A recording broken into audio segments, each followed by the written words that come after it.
welcome to a new episode of Carolyn Talks. This is the podcast / YouTube channel where I, your host, Carolyn Hayes, film critic and journalist, speak to film creators around the world about their work in the industry and what inspires them. And today I'm very happy to be joined by writer and director Kailee McGee to talk about her short film, Canned, which is premiering at the 2024 South by Southwest Film Festival in the Narrative Shorts program. And this is not Kailee's first film. It's not her first short film. She has another one that's titled, oh my, I don't want to get the title wrong.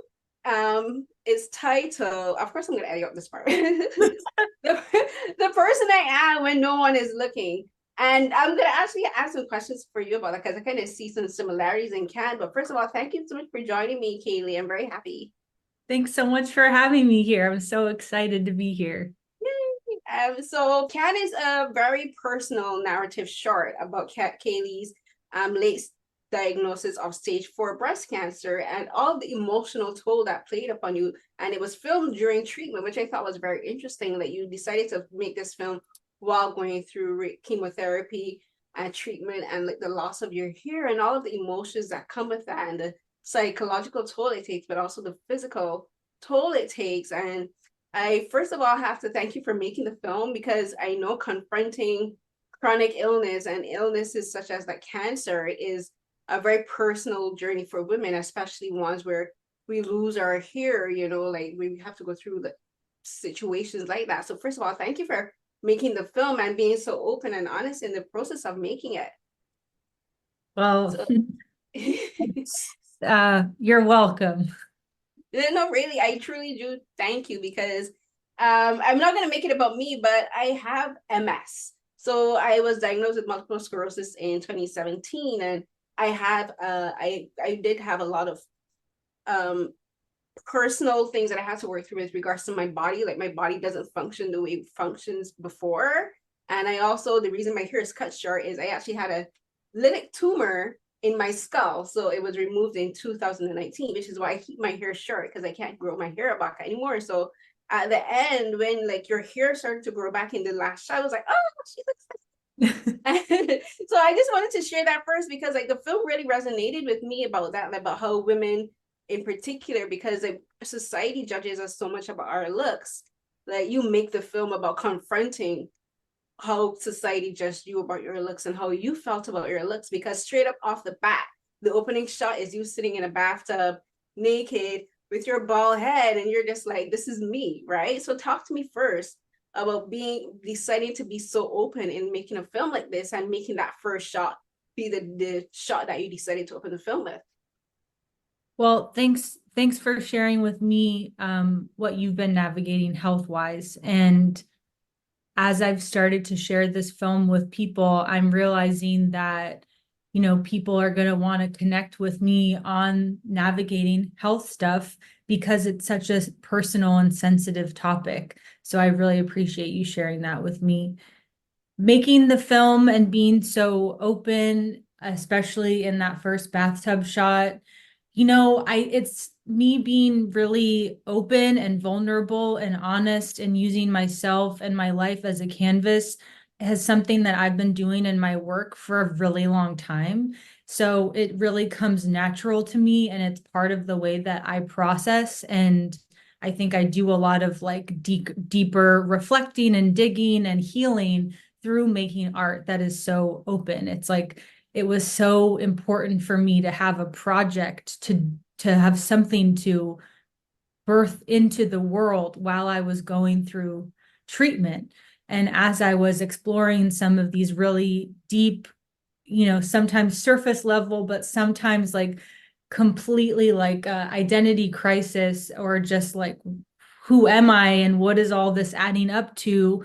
Being able to try to translate that into a film, into a story as a means to try to connect with other people and share, that really gave me a purpose. And so even with the opening scene in the bathtub, you know, there was, my bathtub was like a sacred space for me during treatment. I felt like a little kid, just like, I looked like a little kid being completely hairless and then just like sitting in my bathtub, looking at myself, taking a selfie of myself on my phone and being like, how the fuck did I get here?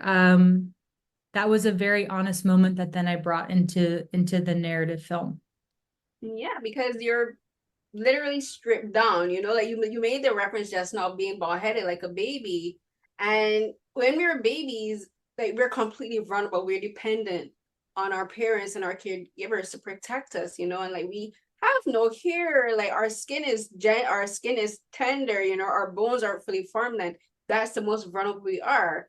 But then when you become sick, it's like you go back into that state of vulnerableness again, but this time as an adult. And as adults, we don't know how to handle that, you know, because we're accustomed to our bodies functioning one way, you know, we're accustomed to our body. If we say walk, our body, if you don't even think about it, you know, like walking is just an action that's inherent in us once we learn to do it. But once you become sick and like going through chemotherapy and radiation therapy and all of the different medications that they give you, like that breaks your body down. Like the thing with cancer treatments and treatments for similar conditions is like they give you medication that literally breaks your body down in order to heal it, right? And that changes the way you relate to your body, that changes the way you see yourself and the way you think others see you. And I think it was important to start the film that way, because it's kind of surrealist in the way you kind of like frame the shots and like the way you approach the storytelling, but it's surreal in the fact that it is very real.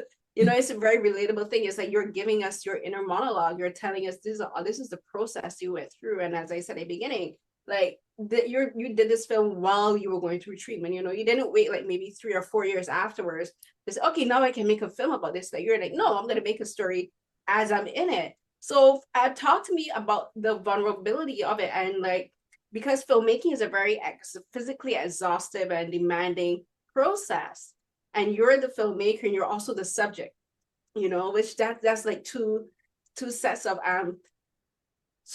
emotional, I guess you could say, baggage that you have to carry, because you have to be able to step aside and step outside as the director and say, okay, this is a creative shot, this is how I want this shot to look. But then once you step into the role of the subject, you have to get back into the mindset of the subject, of you. So talk a bit about the being vulnerable as a director and then being vulnerable as Kailee, the subject of the film. Being vulnerable as the director and being vulnerable as the subject of the film somehow just was very seamless, and I was able to move through both of the roles almost effortlessly. And I think that's because, you know, it was such an intimate crew, but I also really was so intentional about every single person who was there on the crew with me. And they were all collaborators that I had made things with before and that I trusted like implicitly. So I was really able to show up in front of the camera and behind the camera, you know, 100% with commitment and openness, because some of these scenes, like, you know, I'm stripped down, I'm nude, I'm crying, I'm this, and filming it in my own home. So I really set it up. The foundation of even just making the project really allowed me to have that openness. And I'm not sure how like I'm able to kind of toggle between the two, because it really is like kind of two different parts of the brain in one way. I think a lot of the times when I'm performing in front of the camera, I'm often like just subconsciously like directing myself. It's strange. Is it because like because when I watched this one, of course, but then I watched the other film, the Who I Am When No One Is Looking, and I got the sense that you're very like a very abstract thinker, in like you have your own internal monologue, and like you're, you know, like people ask you, if you could make a soundtrack about your life, what would it be? Like I think you're kind of like that, kind of, which is kind of like I kind of do the same thing. Like when I'm sometimes if I'm when I'm in a situation, it was like I kind of think of how I look outside of that, and I kind of got the sense that you're the same way. Like when you're in a space and doing something, you're like, oh, I wonder about how this would look like as a, like through the eyes of a camera. Yes. And I kind of got that sense from you. Yes, absolutely. Yeah, do you think being that kind of abstract and visual thinker made it easier for you to, in a way, step outside of Kailee the subject and like become Kailee the director? Yes, you're vulnerable, and like you said, you toggle between them fairly easily. But do you think it's because of the way how you just think naturally is what made it easier.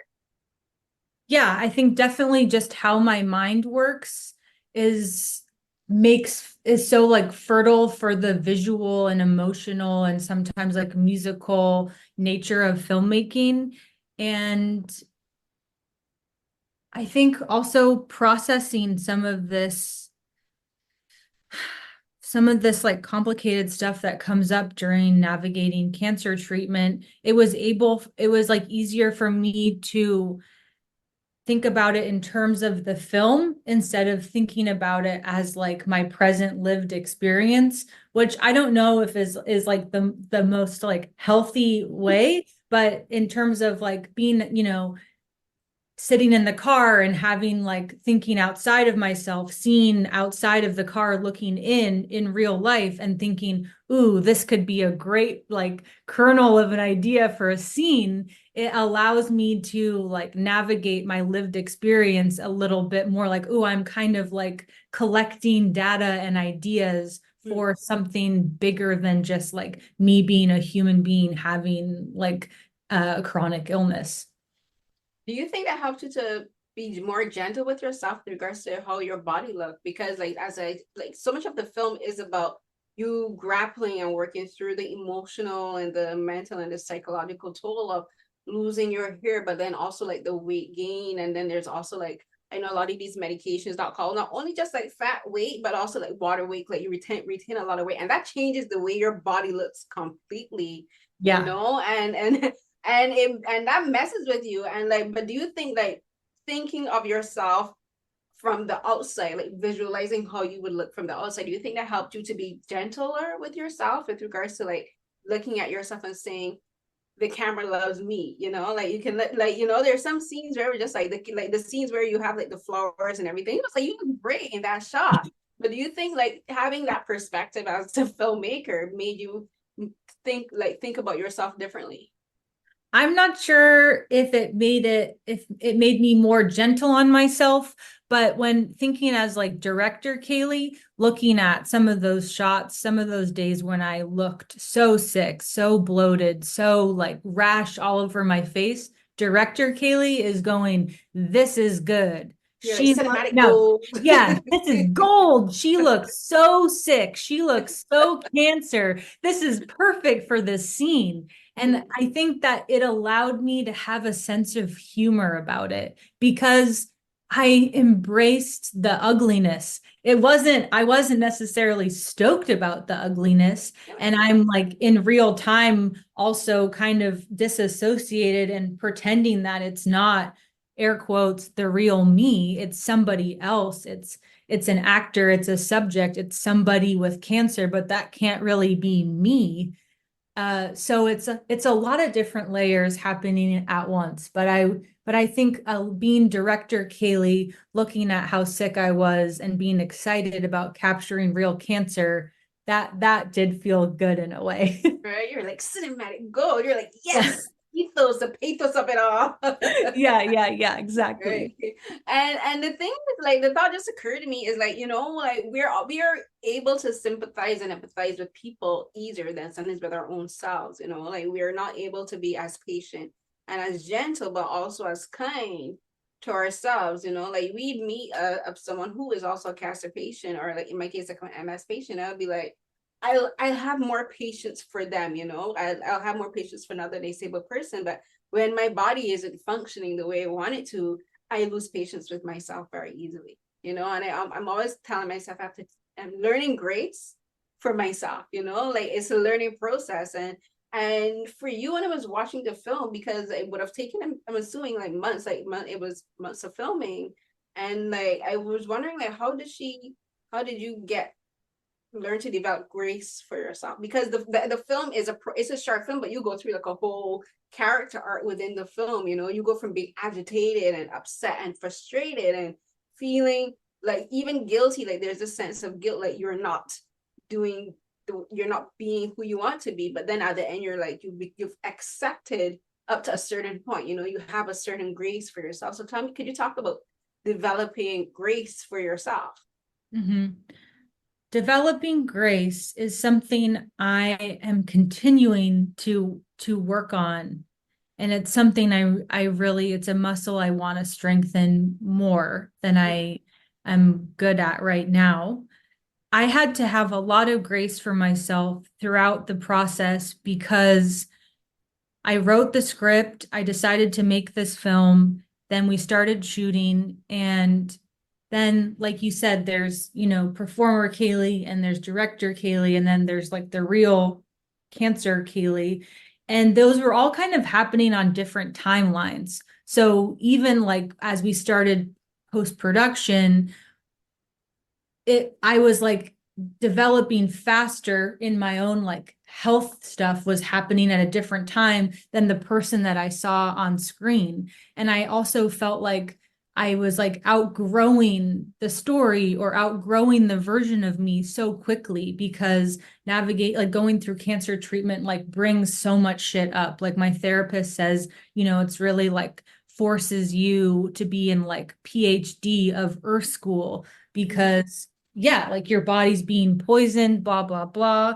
So I really I don't know, there was a lot of like self-judgment from all different sides of like how I looked, how I felt. I really was like grappling with, I wanted to get this story right. I really felt like it was really important for me to translate what I was navigating as honestly as I could. And all those things are like really challenging to do. And so even when I watch the final film now, I have to like really be like, let's tap into our grace. And it is a working process. And the thing is like the grace comes and goes. It's like not consistent. Yeah. And when I watched the other film, I thought there's such I think a ironic symmetry between this film and like who I am when no one is looking, because your film is who you are when no one is looking, like you're giving the audience, like even your friends, people who would have been around you, your loved ones, a glimpse into your psyche at that point in time. Like they would have seen like the external Kailee, but they wouldn't have known everything that you were thinking unless you told them, you know. And the other film is so much about outward persona, about projecting this persona. Like I want people to look at me. Like the whole thing is I want to be seen. I'm doing this Yeah. so that people can see me. I'm walking around with a bandage on my hand so that people can ask me about. I was like, girl, I'm like, put it together, walking around with a bandage on your hand so that people can see you and ask you about it and be like, oh, she must hurt her hand. But then there's that. But then like imagine like, because that was in 2019. So I was just thinking like 2024, you're truly injured, you're truly not well, but you don't want anyone to see that, And I thought there was this, it was like life is so strange, art is so strange because like the idea that you had of being seen and being wanted to be seen and being noticed changed very drastically in such a short space of time. So talk to me about that art in particular, and like how, like perhaps like thinking back to when you were making that film, you were thinking, girl, like life is not, you're like, life is much, but there's other things to worry about rather than instead of putting a bandage on your hand and say, I want to be, talk to me about that arc. I thought that was like an actual character arc within itself. Like these are like two movies within a movie of your life. So Yeah. talk to me about that symmetry and like being a filmmaker and looking back and saying, wow, I had no idea what was coming. And my idea of being seen would change so much. Yeah. Well, thanks for calling that out. That's a really special through line and kind of frame to look at. Gosh, I think that in both of the films and something that I'm navigating in real life is this like desire to feel special and back with the person I am when no one is looking. Yeah, just really wanting to feel important, wanting to feel unique, wanting other people to validate me and acknowledge me, and the kind of fascination and obsession with social media and likes and numbers. And it really comes down to me a question of like self-worth, going from like wrapping a bandage on your hand and going to Whole Foods and hoping that somebody looks at you and talks to you to then like having a chronic illness and hoping that nobody notices because all I want to do is like blend in and be normal. I don't know. It's like a grass is always greener thing. And Mhm. then there's also a part of it too that's like, I think during my cancer treatment, I didn't want to just be like a mid-sized mammal who was sick because that just felt so small. So I really wanted it to mean something bigger. But, you know, something that I'm still ruminating on and reflecting on is like maybe I am, you know, I am just a mid-sized mammal. And does being having cancer, you know, make you special? I don't know. That's where I can kind of like get into like an existential crisis there. But they are like so connected, and it comes from a hole, a little hole, probably stemming from my childhood of wanting desperately to fit in and blend in and be like all of the cool girls, but also wanting everyone to go, look at her. Now she's special and mysterious. Yeah, and that's the dichotomy, especially in the society that we live in, especially now where everything is so social media, so about being liked, liked ephemerally, like on Twitter and Instagram. And like I make this post, I hope a lot of people like it. People who don't know anything about me, people who don't like care about you beyond, they look at you like, oh, interesting, like moving on, scroll, keep on scrolling. And it's just like we've been conditioned to put so much value into the thoughts of, into the temporary attention that people give us. But but I think there's like a pro and a con of that. Like, yes, especially as artists and as creators, like we want people to like what we make, like to validate what we make, to say yes, it matters, yes, this is important. Like click the little heart. So that's who telling me that it matters. But then we think, but does that leave a lasting imprint on them? And like and then you're thinking, but what is that, does that have value in and of itself? Like if it doesn't stay in their mind, and if they don't think it's worthy enough to remember, like that doesn't invalidate the importance of it to us. And I think for society, especially for people, when society pays so much attention to like looks, and like to say like, oh, you have to look perfect every time, even if you're sick, you still have to look the right type of sick. You can't look too sick, but like just a comfortable type of sick. But and I think, and like I think both films kind of like touch on that in a way where it's like you have to come to a point where you just have to accept yourself and realize I can't be the perfect type of sick, to appease anyone else, because it's about how you feel in the moment. It's about your journey. And in talking about that, I want to ask you, there's a very particular conversation that happens in the film, which I thought kind of plays into this, where you're sitting with a friend having lunch, and the conversation, the things he says, it sounds very cold and very callous and like he doesn't care. But then I thought about it. I'm like, but then sometimes that's what we need, someone who can just be as honest and as brash as possible. And that's a form of caring. That's a form of showing that they understand you, that he understood you, and he understood what you needed to hear in that moment. And he said it the way that you needed it to be said, because he understands this is how our conversation goes regularly. So I'm not going to change the way I speak to you just because you're sick. He's like, girl, use your cancer to your benefit. Like go contact Amazon and sell the story of your cancer to them. And like anyone hearing that be like, but then like if you realize, but he's saying this because this is what she wants to hear, this is what she needs to hear, and he's saying it in a way that you would understand. So talk to me about that conversation, because I thought it was very interesting. Because it was like, imagine someone just casually walking past and hearing this guy say, but I'm so glad you called out that conversation. That scene brings me so much joy. My friend Wit, who plays like a bizarre version of himself in the film, just he's so funny. And in real life, he's the sweetest, like softest man. But he and I are very close, and he always does tell it to me real.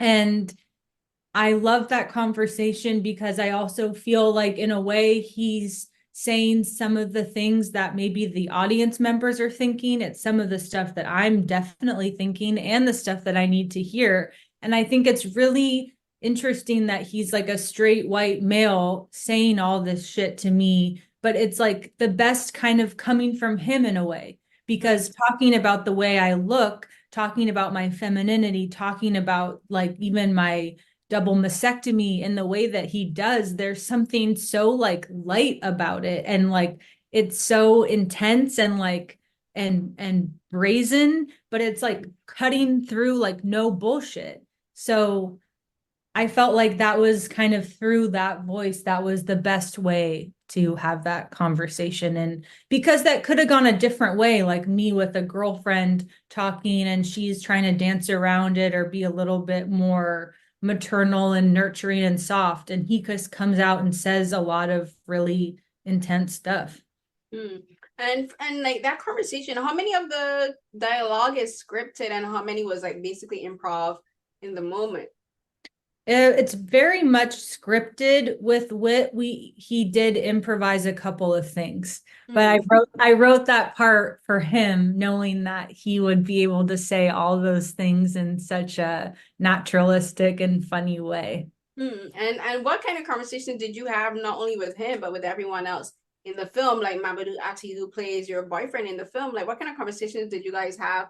Maybe perhaps in like rehearsal or during the filming process, not only about what you were going through personally, but perhaps about what about their thoughts on like what on their parts within telling this story with you. Because like for instance, Mamadou Ati's character, he's a very loving boyfriend, he's very caring, but he's like unsure, he's like not feeling romantically inclined toward her, and that creates a tension, you know. It's a tension, but it's a very gentle tension where it's like you wonder, is he scared or is it that he's not attracted? I kind of saw it as that he was scared, you know, like he's scared of being hugging, like of hurting, and then he sees the vulnerability and the fragileness. So can you talk about the conversations you had with like Mamadou and with your friends and everyone on the set, so, especially since, as you said, they were all people that you knew very intimately, and like because people that you had to trust to bring on to work with you.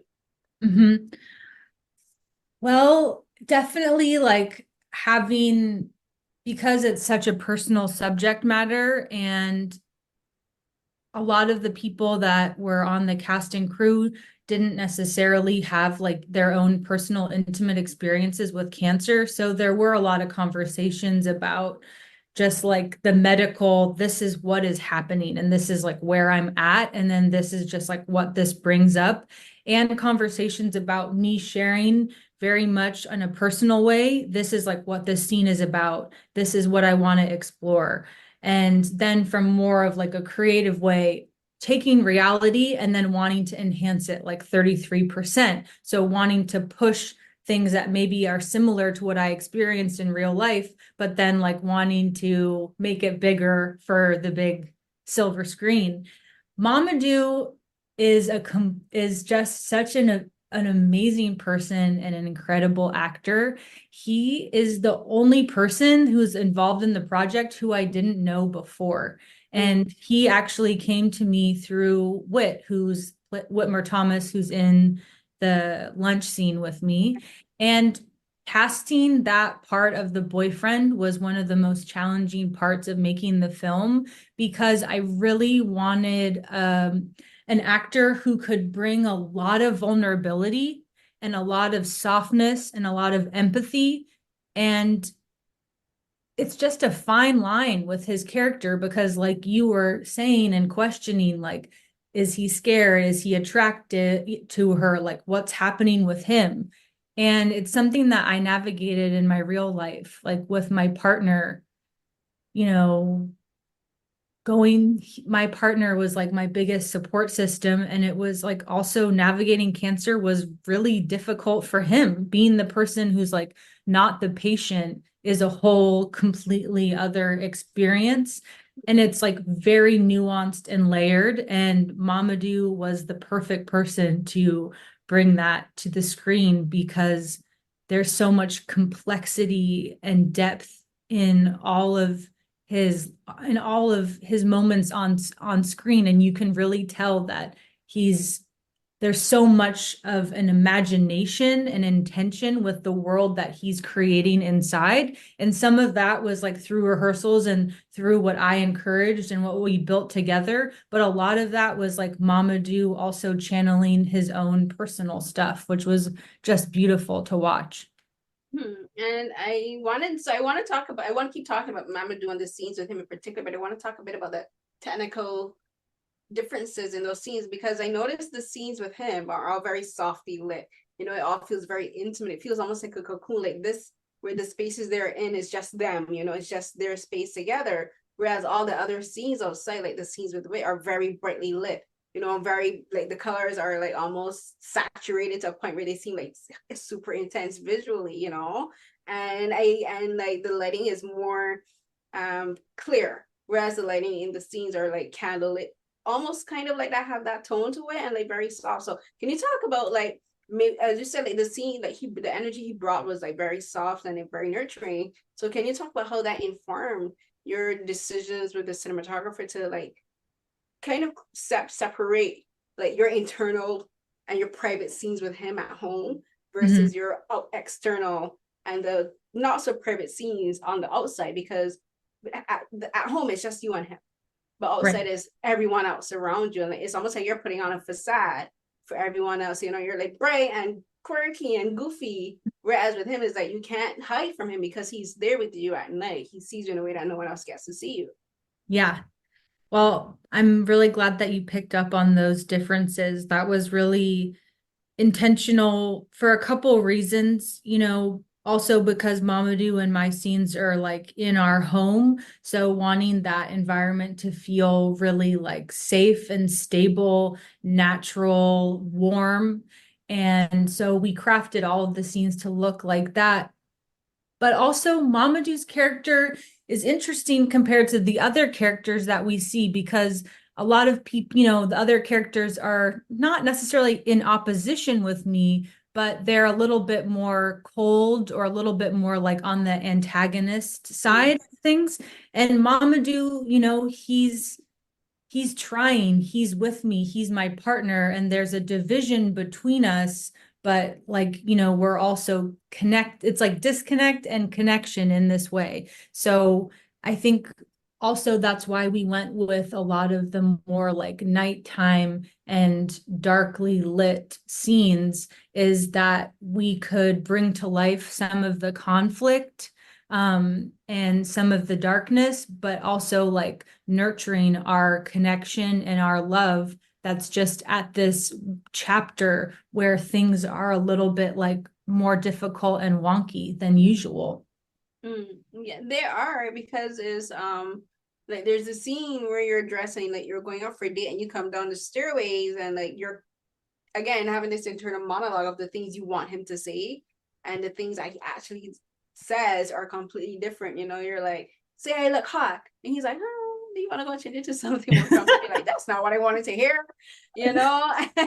And it's like, and I remember in my head I was thinking, say something, like tell her she looks nice, what are you doing? Like, don't hesitate. But he's hesitating because he's in his own head, he's having his own internal monologue that we don't get to hear. But you can tell he's going through the process of like, what do I say that's not going to upset her? What do I say that's not going to hurt her? But what do I say that will still be honest, because he doesn't want to lie, you know?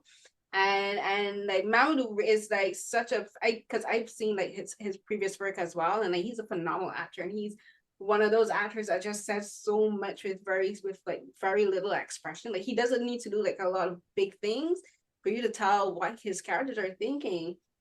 And so like that scene where he's at the bottom of the stairways and he's looking at you, and you can see this entire conversation he's having with himself, but then like you're having a conversation with him at the same time, both in your head almost, and then verbally, like what you're saying in your heads are not what you're saying with your mouth. But it's like it comes to the I felt like you guys came to a resolution in that scene where it's like you were both finally realizing, oh wait, this is what's really happening here in our relationship, and this is when we have to realize we really got to work on it, because things can go wrong if we don't communicate the right way. So I want to talk about that particular scene, because I think that's one of the scenes in the film.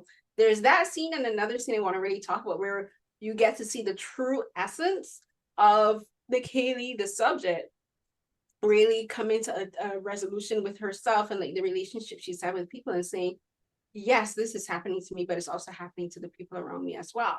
So talk to Mhm. me about that particular moment at the bottom of the stairs where you're just like, yeah, like we need like something needs to change here before it all goes terribly wrong. Mhm. The scene where I come to the bottom of the stairs to me is so funny and so pathetic and so painful and beautiful. I think it's also a scene when I watch it now that I feel like I look like a baby, like almost like a child dressed up in a woman's clothes. And bringing that scene to life with Mamadou, I think that was the scene that he had the most questions about. Wanting to make sure that what the choices that he made as the character really felt real to him and really made sense, because he in real life is such a sweet, caring guy that like when he wanted to say like, you look great, but like, are you sure you wanted to wear that? So sometimes like him saying some of the lines, he felt like, oh, are you sure about this? But really, his character in this story is navigating a lot of stuff. But one of the things that his character is navigating is his journey of authenticity. And he's really working at being able to identify what he's thinking and feeling and translate it to himself and to me and to the world. So he doesn't think that I look great in that. And so he doesn't want to say that because he's really working on being honest. And sometimes that's like so painful when you just feel like maybe you should say a white lie or I know, something. right? You're like, lie to me. But it really is like, just two people going through this difficult experience and they're each having their own different experience in the same scene. And like you said, they're both so in their head. And my character's feeling like if he can just validate me and tell me I look good, even though I know I look like a fool, then I'll be okay. And I think there's a part of him that just wishes that all this wasn't real, that his girlfriend was healthy and could just go out to him with an event for him. And that maybe the evening could just not be about Kailee, not be about her cancer, but just be about him, like this search for like normalcy. Because going through something like that as a couple, as a person, like there's nothing about it really feels normal. But the thing is I didn't think that you or that Keely in that moment looked foolish. I think you look uncomfortable, and there's a difference. Like there's a saying, "Don't let the clothes wear you, wear the clothes." And Yeah, in that yeah, moment, yeah. I felt like the dress was wearing her. I was like, Yeah. you can tell she's not uncomfortable, and the way we feel in our clothing, I think affects the way people perceive how we look in the clothing. Like if I see my sister in an outfit, I'd be like, you should. And the reason I'll say that is not that it necessarily looks bad. It's just like how she's feeling in that moment Yeah. changes the entire perception of how she looks in it. Because she can feel better in that then like 2 weeks later and put on the same dress and would look completely different. So I was thinking in my head, I was like, she doesn't look foolish, but she just does look uncomfortable, you know. Mhm. And I think that's kind of what he was getting at as well. He could tell she's not the confident Kailee that I know. You know, she's not the person that would just put on the dress and like probably walk out the door, you know. And I think, and so like, and that ties into the other scene, the scene with the photographer, where you go for the professional photos, and like that entire sequence is very interesting because like that's one of the scenes where I felt like you were putting on a facade, you know, the facade that's very different to the persona that Kailee has at home with the boyfriend, you know. Like there's the scene where like the photographer is very standoffish and she's giving like these directions, but like Kaylee isn't really feeling it. She has these giant fake roses stuck into her pants, and I'm like, that can't be comfortable, you know. And it's kind of like absurd, you know. And the absurdity is a really interesting thing that I got from it because it's supposed to be like this moment of empowerment.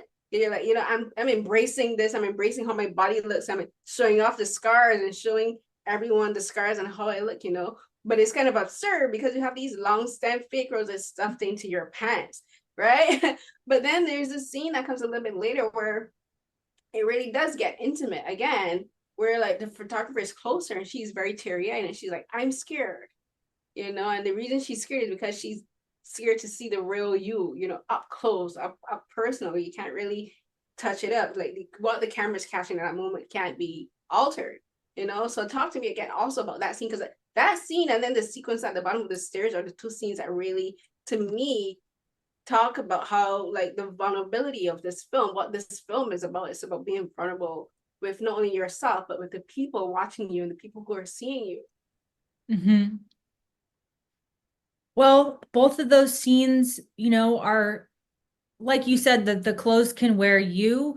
I think that there's a version of Kailee or a different person that could be in that photo shoot scene with the roses and the makeup and be freaking owning it and feeling like empowered and badass. But it wasn't the right, authentic thing for Kailee, just like that dress wasn't the right, authentic thing for Kailee in that moment. And such a thing that like I was navigating was like, figuring out what is the right thing for me, what is the right way of me in the present moment, like navigating cancer, and trying to do it the way that I saw other people doing it on social media or whatever, like that always is wrong, and it results for me personally in like disassociated chaos when I'm trying to be someone else or trying to fast forward through whatever I'm navigating to be at a different place. It's not good.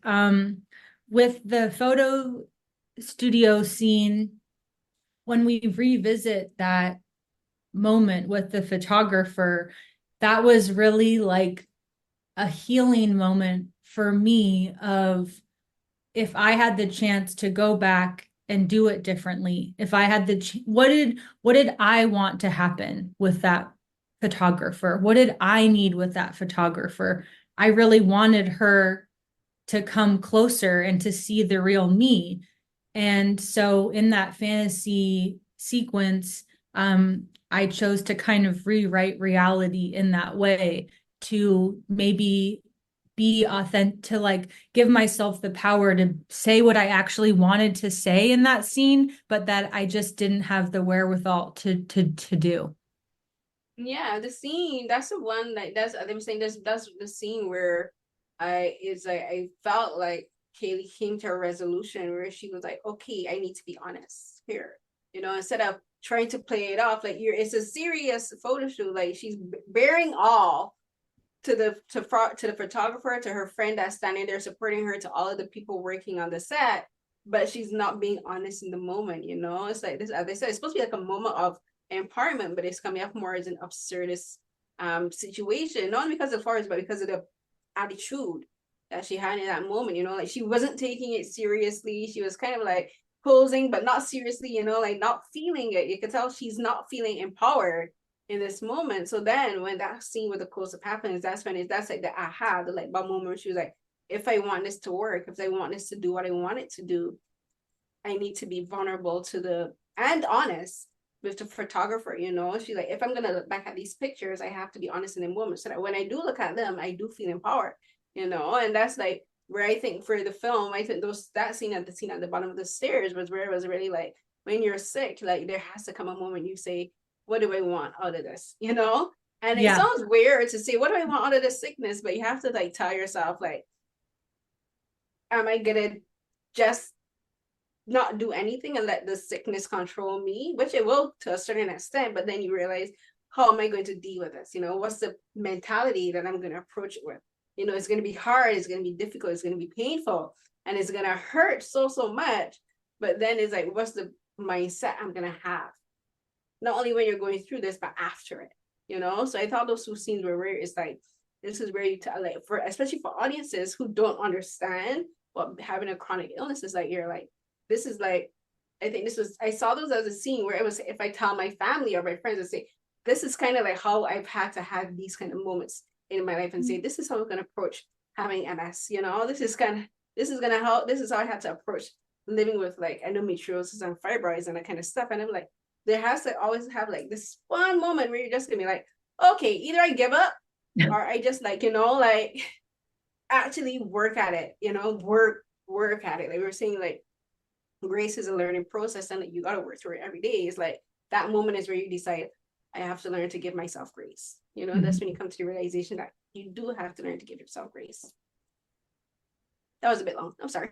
No, you said that really beautifully, and you're so thoughtful, and you're asking really beautiful questions and connecting a lot of dots in a really insightful way. I really appreciate that. Oh, thank you. And another question that I did want to have to ask you is, after you finished the film and after your hair started growing back, like that, because that's where you ended the film. You started the film with no hair, and you ended the film with hair. The hair growing back, the peach fuzz.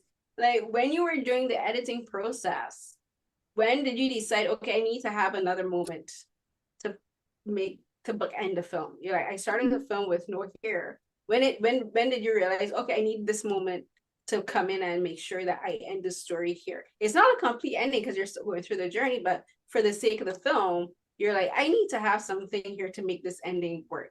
Because it could have been the ending where you're on like the mountain overlooking the city, and like it's a beautiful sunset. You have all this beautiful like lighting and cinematography, and you're like, that could work as an ending, but then you're like, it can't. So like, when did you like decide like I need another ending to bookend here? Well, great question. The ending was a big point of discussion, and I wasn't, the ending is different than the original script. I really, with the original script, really wanted to capture just a snapshot of treatment. Just, okay, we're just in the middle of the middle right now. But like I said earlier, as I was like making the film, I was going through I was moving through different steps in my treatment process. So as I was editing the film, my hair started to grow back, and it felt a little bit lighter and brighter and more hopeful and positive. And so I wanted to bring that element to the story. And there's also a point of like wanting to kind of, I think that's where the debate about the end came with like my collaborators, is like, okay, well, at some point I have to just like call it and stop, because like my real life is going to keep going. But I didn't want to just end it with me being in the thick of treatment, because for me, I do feel hopeful. And, I had stage 4 breast cancer, and a lot of people don't come out of that. And I've been super blessed with like top-notch medical care, and I'm being treated for a cure, and I'm on the path to being in remission. And so it truly is like a story of getting well and like hope. And I'm not sure what's going to happen in my real life. I'm not sure where I will go with my illness. I'm not sure where I'll go creatively, but having a glimpse of that in real life, I felt like it was really important to bring it into this film. And the other side was like, kind of like you said, end it in that fantasy moment, end it on the hill or that, or kind of take it to like a meta direction and just call cut in the middle. And some people thought that this ending was me kind of trying to wrap it up in a cute little perfect bow. But I felt like, my story is hopeful. So I really wanted to communicate that. Yeah, I don't think it's about make tied up in a neat bow, because like even if your hair is growing back, like the struggle is not over. I kind of saw it as the new hair is a symbol of a new beginning. It's a Yeah. new chapter in the story. You're like I've gone through the hairless journey. I'm beginning the journey with hair. And the thing is like, and it may sound weird to people, be like, but she's had hair before, so she knows what it's like. It's different. It's different when you have to cut the hair off, or when the hair falls out and it starts to grow back. Like you feel very different about your Yeah. hair. Like the hair that you have after treatment and going through things like that is not the hair that you had before. Like for me, like when I had the surgery, I had to shave. It was almost practically bald, but like the hair that I have now is not the same, because my hair, the texture has changed completely. And my sister's like, why is her hair straight? I'm like, this side of my hair is like straight, this side of my hair is like curly, and like I can hear when I wash my hair, it sounds like rain falling on a tin roof. And I'm like, it really does, because I have a piece of titanium in my head right here. Whoa. It's so funny. At school, I think I'm like part of the term. I'm like, if Skynet decides to awaken, I can pretend to be a part of Skynet. But like, it's like going through these situations, it changes your perception of yourself. You know, like you're gonna look at yourself with hair very differently to the way you looked at yourself with hair before. You know, and like it's a new journey. So anyone can say, "Oh, it's like it's a too neat of an ending." It's not, because life is complicated and unpredictable. You know, and you're just like, you're saying like, I'm just closing this chapter and I'm beginning a new one. You know, Yeah. and it's like it's continuing. So like anyone who doesn't like, I'm like, too bad for you. I like that ending. Well, my hair grew back dark brown and curly. I was So gonna ask you about that, because in the it's like, film there's pictures of yourself and you had blonde hair, and even in your yeah, first film you had blonde hair, and I'm like, yeah. did she dye her hair? Like, what is going? No, it grew back dark brunette. And it's like, you probably can't tell, but I have like Shirley Temple ringlets. And people are like, wow, how do you feel about your hair? Are you gonna? And I'm just like, I don't know how I feel yet. I'm just excited to have hair. Like, I don't know. I just feel like, who is she? When I look in the mirror, yeah, it's like my hair, I feel so differently about my hair now than I did at the beginning of all this. It is, and like and I think being able to say like, oh, I like knew she, you know, is a gift in and of itself. Like being able to like, and whether you're sick or not, just being able to like approach like the future with a sense of positivity and hope is important for all of us. You know, like Yeah. because we don't know what's gonna happen tomorrow. So like, be hopeful today. That's something that I'm learning to appreciate for myself. Like every day, even if I'm having bad days, I'm always just like, I'm sure there has to be at least one good thing. And I'm like, yeah, my dog. You Oh, know?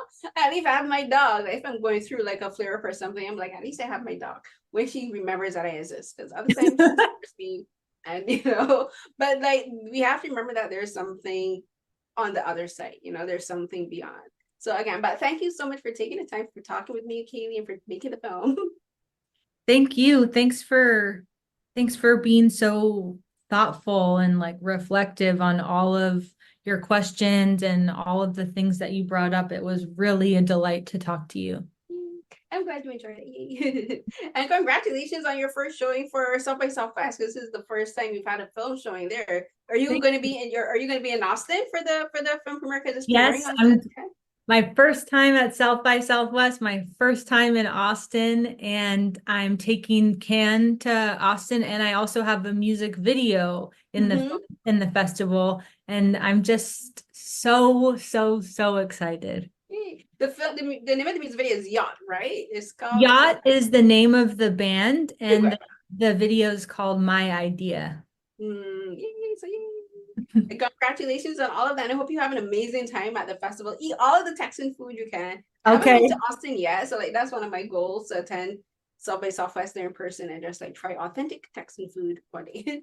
Okay, I'll try it. I'll report back.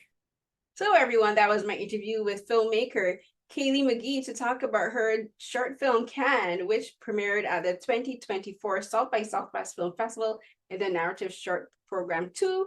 It was great to talk with her, and like I felt like kind of bad in my head. I was thinking, am I rambling too much? But I'm glad that she really appreciated my insight and like my questions. And this film, when I started, it was just like, oh, this kind of feels like me when I was going through because there was points in my time with my MS. I was going through intravenous treatments and trying new medications. It did not end well with the medication, but like it affected me physically. Like I developed scars on my body, and like then when I had to shave my head for the tumor removal, I just when I was watching film, I was like, I've been through this, not the cancer, but just like the internal angst of like how you feel like about your body, and how society perceives you, and how society wants you to look, and how we're expected to feel about ourselves in the midst of sickness and chronic illness. And I just like related to it so much, and I appreciate Kailee taking the time for talking with me and for being so honest in the interview. And I wish her much success. And I will also provide a link to the short film, Who I Am When No One Is Looking, because I think it's a really fascinating look at who she is as a filmmaker, but also, as I mentioned in the interview, it's like a really interesting juxtaposition and almost like a 180 from this film Can. So I'll include that as well in the description notes. And so of course you can find this interview with Kailee as well as my other interviews for South by Southwest and other film festivals that I did for Sundance in January, of course, TIFF, and others on my YouTube channel. That's youtube.com/@Carolyn_Hines, which of course will be linked in the description box here for the podcast. Go to my R3 page, see all of my published writing, op-eds, interviews, reviews, film analysis, and what have you there. And follow me on Instagram and Twitter @Carrie, CNH12, that's CARRIE, CNH12. And until the next episode, everyone, stay safe. Bye.